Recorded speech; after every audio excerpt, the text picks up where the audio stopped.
Monsieur le directeur de l'IFOP, de sondage en sondage, de facture en facture, le résultat semble s'améliorer. Pouvons-nous dire que ce sondage vous a intéressé, surpris, et que notamment nous étions partis dans, d'abord, compter les protestants, c'était précédent. Ça a donné des résultats étonnants parce que les conclusions des commentaires sont absolument contradictoires. J'aimerais que vous nous disiez un mot là-dessus. Ce sondage nous permet de savoir à quoi pense-t-il.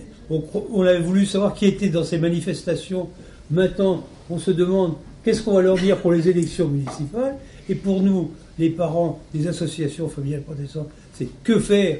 C'est-à-dire que vous, c'est un outil pour faire. Alors, monsieur, vous allez simplement nous dire très rapidement ce que vous trouvez d'original, d'intéressant, de pertinent dans ces nouveaux sondages. Alors, cette nouvelle enquête... Résumez très vite. Oui, cette nouvelle enquête, elle a pour but de donner un panorama de la jeunesse de France sur ses valeurs, ses attentes, et d'essayer de faire ressortir, s'il existe ou pas, des spécificités de la jeunesse protestante. Et on le voit, c'est très intéressant, que sur un certain nombre de sujets, notamment la confiance vis-à-vis des institutions, la volonté de s'impliquer, eh bien, les jeunes protestants sont beaucoup plus allants et beaucoup plus confiants que leurs confrères de la même génération.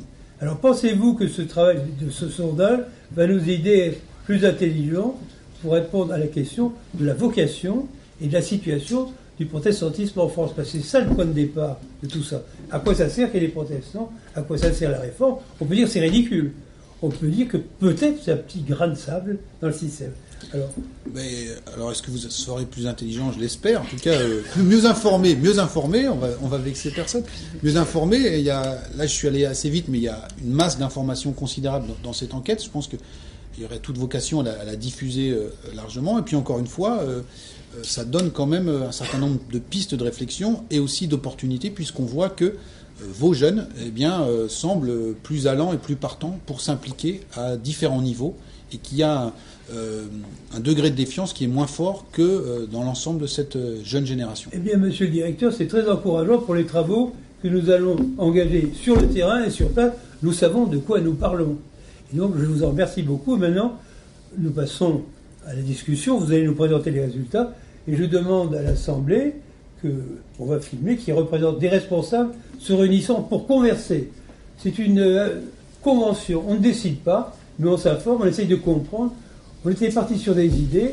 La situation a évolué considérablement, et surtout en matière de confiance. Je crois que c'est là-dessus que vous avez mis l'accent. Si nous avons plus de confiance, nous avons plus de force, moins de corruption, et nous pouvons sans doute être encore utiles, quoique peu nombreux, à une France qui est dans une véritable débandade intellectuelle et morale, comme du temps de Renan, rappelez-vous le discours sur l'Acropole, la défaite intellectuelle et morale, comme Marc Bloch en 1940, qui dit « mais qu'est-ce qui nous arrive ?» Et maintenant nous nous demandons « qu'est-ce qui nous arrive ?» Alors, si vous voulez bien, je vais vous demander de vous lever, et nous allons entonner la première strophe de « À toi la gloire » sur un rythme rapide. Levez-vous s'il vous plaît. Ça va?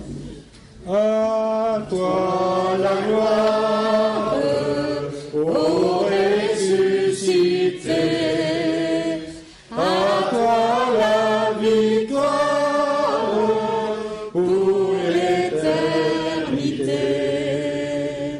brillant